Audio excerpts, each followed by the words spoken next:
Avant de chercher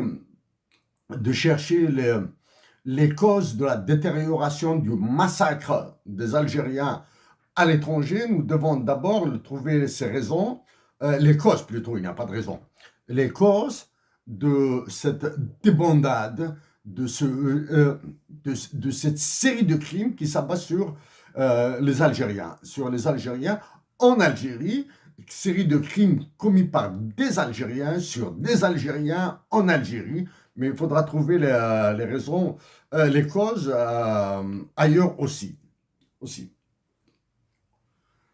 Euh, je commence par la bonne nouvelle. Je commence par une bonne nouvelle. La junte militaire malienne vient de prendre une décision. Cette décision consiste en le gel de tout octroi de licences d'exploitation minière au Mali. C'est-à-dire l'exploitation minière par les étrangers a été gelée par la junte militaire du Mali. Ça, c'est l'information positive. Donc, à travers cette décision, dans son aspect disons, macroscopique, hein, c'est-à-dire dans une première lecture, c'est une décision courageuse, c'est une décision patriotique, donc qui doit inspirer ceux qui prétendent diriger l'Algérie. Ça, c'est la bonne nouvelle. Elle vient du Mali, hein? Elle vient du Mali. Le Mali commence à devenir mieux, à se comporter mieux sur la scène internationale maintenant. Bien sûr, cette décision du Mali est-elle la conséquence de la décision d'Emmanuel Macron de limiter l'aide française pour le Mali juste à l'aide d'urgence? À l'aide d'urgence? Probablement que oui. Probablement que cette décision d'Emmanuel Macron y est pour quelque chose. Mais il faut savoir qu'Emmanuel Macron, actuellement, est dans, il est dans la déshérence politique.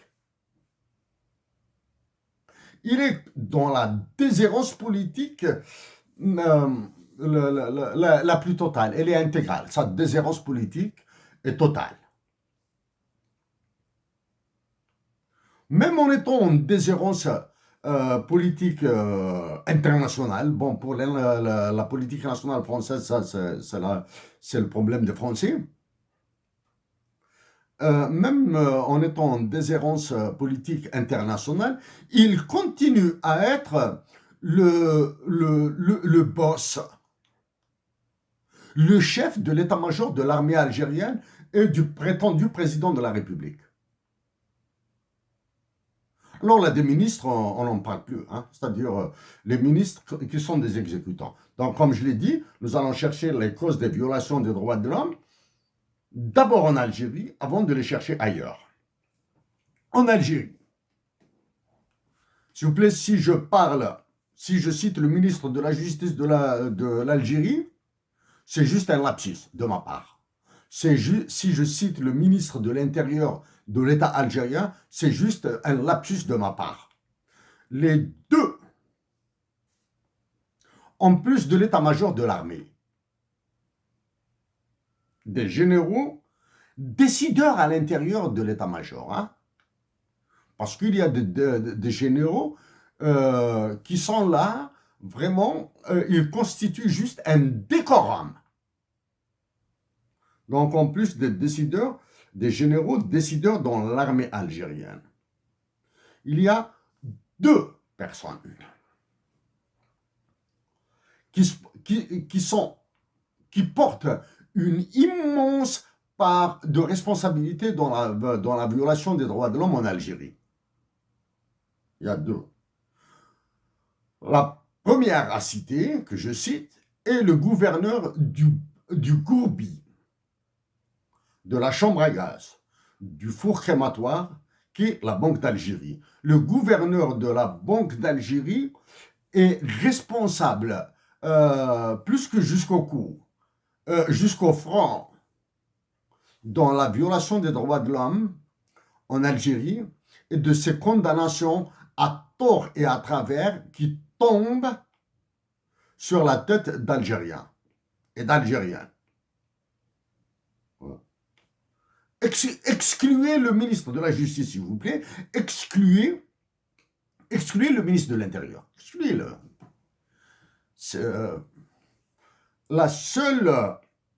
Les seuls mots que méritent ces deux ministères, c'est deux ministres. C'est des ministères de la honte. Sans plus, hein. Ce sont des ministères de la honte. En Algérie, la denrée la plus répandue dans la sphère politique et militaire, c'est le produit le plus répandu. C'est la honte. Elle est inexistante. L'inexistence de la honte dans la sphère politique en Algérie est la denrée la plus répandue. Je dis bien, l'inexistence de la honte est la denrée la plus répandue. Y a-t-il un syllogisme? Tant pis. La deuxième personne, le deuxième ministre, toujours dissocier les vies privées et les dignités humaines de la fonction. Toujours. Parce que il faut tout le temps faire remonter vers le haut, il faut le forcer à venir forcer l'état-major de l'armée et la prétendue présidence de la République, la conciergerie de Macron. Allez vers le haut, là. Allez vers le haut. Donc, la deuxième personne, le ministre de l'économie et des finances, hein, ministre de l'économie ou ministre des finances ou ministre de l'économie et des finances, peu importe son appellation, pour être honnête, je n'ai absolument aucune idée. Je sais qu'il y a un ministre, c'est celui qui est parti à Washington et qui vient de faire une autre lecture de son charabia économique au Sénat. Il y a un chiffre que je vais utiliser, hein, de l'APS. Ce ministre est aussi responsable de la violation des droits de l'homme en Algérie, des condamnations criminelles qui sont prononcées contre des compatriotes algériens. Donc, voici les responsabilités en Algérie. Ministère de la Justice exclu. Ministère de l'Intérieur exclu. La police algérienne exclue. Police civile, hein.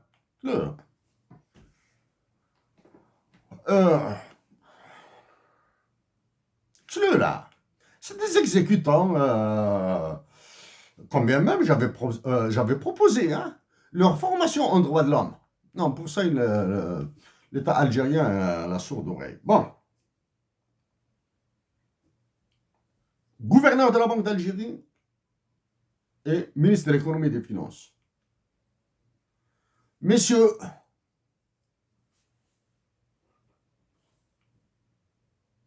allez, essayez de lire dans mes pensées. Essayez de lire dans mon pensée ce que je pense de vous. En tant que fonctionnaire, hein. En tant que fonctionnaire ou agent de l'État. Les vies privées, les dignités humaines, sont sacrées, sont inviolables. Ou du moins, de ma part. Un mot sur le côté international et je vais revenir vers le côté algérien. C'est-à-dire là maintenant, sur le côté algérien, violation des droits de l'homme en Algérie, il y a le cas de Farhat Mazerni Moula, sur lequel je vais revenir. Entre autres. Au niveau international, hier et avant-hier, Emmanuel Macron a fait une visite d'État aux États-Unis d'Amérique. Il est parti aux États-Unis, il est parti à Washington, il a eu un tête-à-tête avec le président des États-Unis d'Amérique. Il est parti. Dans ses gesticulations,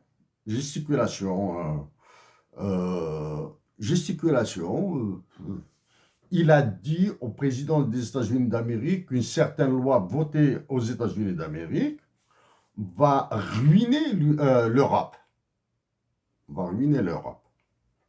Maintenant, je vais parler de cette loi parce qu'elle est en relation directe avec les droits de l'homme. Relation directe avec les droits de l'homme. C'est une loi économique qui a une relation directe avec les droits de l'homme. Ensuite, je reviendrai sur cette histoire d'Emmanuel Macron aux États-Unis, etc., et tout ce qu'il fait là. C'est comme un noyé dans un océan agité. Il est en train de barboter dans un océan un océan en tempête, en furie de problèmes qu'il a créés et qu'il est incapable de résoudre. La loi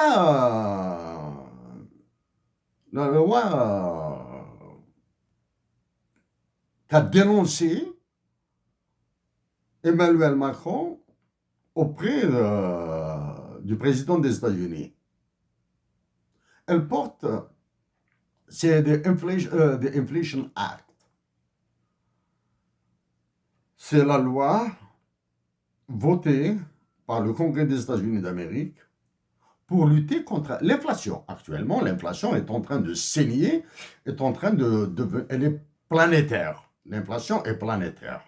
Mais étant donné que les États-Unis d'Amérique sont une puissance systémique, donc si les États-Unis d'Amérique arrivent à contrer l'inflation, tant mieux.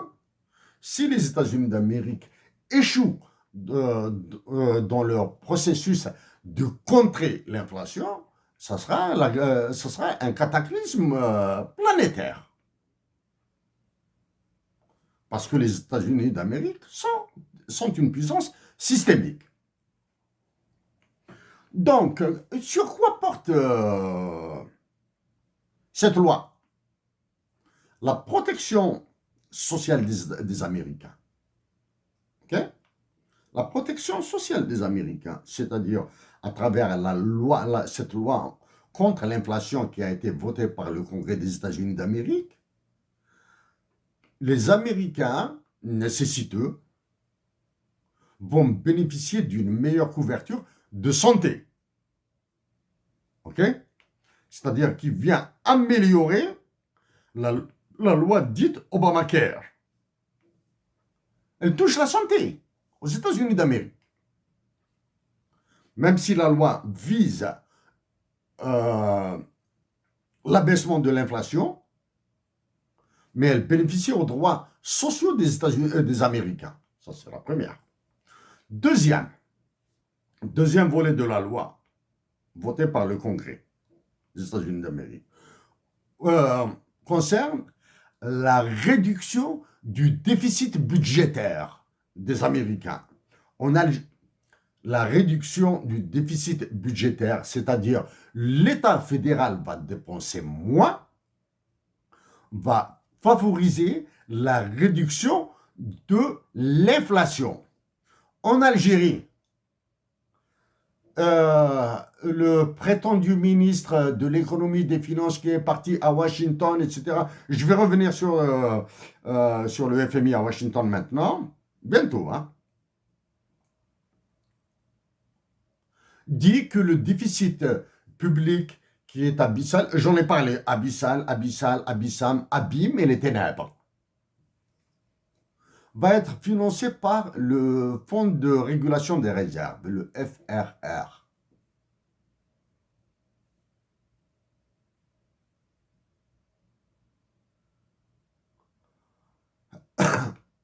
ce ministre,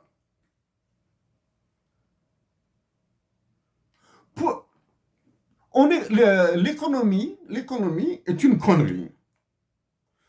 La science économique, si tant elle est une science, le plus gentil avec l'économie, dans la qualification de l'économie, a été John Maynard Keynes, il l'a qualifié d'une science sociale. Qu'est-ce que c'est qu'une science sociale? J'ignore. Mais Keynes a qualifié de science sociale, c'est-à-dire ce qu'il y a de plus approximatif. Donc, l'économique est une connerie, est une batterie, est une série de conneries exécutées. Certaines conneries donnent des résultats positifs parce que une connerie vient contre une connerie, etc. Et il y a le comportement des individus, bien sûr. En termes de conneries économiques, financer le déficit par le fonds de réserve, le fonds de régulation des réserves, le FRR, je peux dire mieux. Hein. En termes de conneries économiques, je peux dire mieux.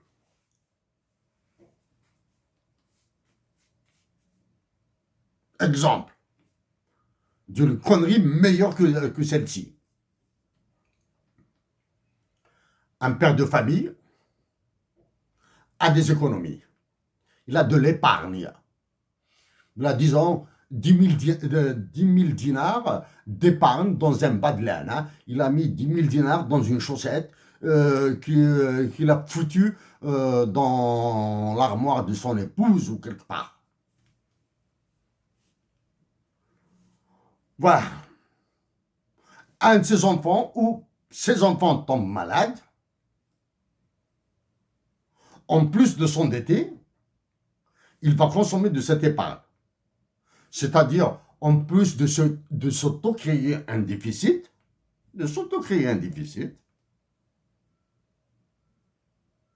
il va épuiser de cette épargne pour non pas combler le déficit, pour l'aggraver. Tu consommes par une dette et tu consommes dans ton épargne. Ça, c'est une connerie que ferait ce père de famille. Son épargne ou son fonds de réserve doit l'allouer à un investissement.